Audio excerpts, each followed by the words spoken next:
এখন আসলাম আমি, লাভ কি হবে আমার? আমরা জানি যে কীর্তন আদি শ্রবণ করলে লাভ হয়, কিন্তু লাভটা কেমন লাভ?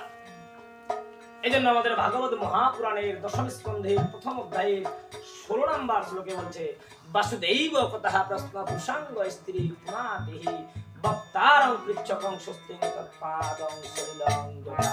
আচ্ছা, বলছে গঙ্গা জলে যেমন ত্রিভুবন পবিত্র হয়ে যায়, যেখানে আমার নাম গুণকীর্তন হয় সেখানে 3 ধরনের ব্যক্তির অশেষ কল্যাণ। জয় জয় রাধা কৃষ্ণ।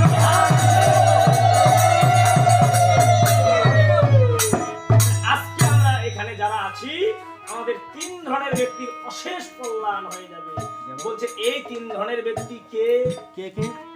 সর্বপ্রথম বলেছে যিনি এই অনুষ্ঠানটার আয়োজন করেন, যার জন্য দূর দূরান্ত হইতে ভক্তবৃন্দ শ্রবণ করতে আসতে পেরেছে, যার জন্য আমরা দূর দূরান্ত হইতে কীর্তন করতে আসতে পেরেছি।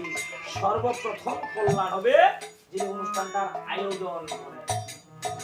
দ্বিতীয়ত বলেছে যিনারা শ্রদ্ধার সহিত শ্রবণ করেন, কারণ আমাদের যে নববিধা ভক্তি রয়েছে এই নববিধা ভক্তির মধ্যে সর্বপ্রথম ভক্তি হলো শ্রবণ।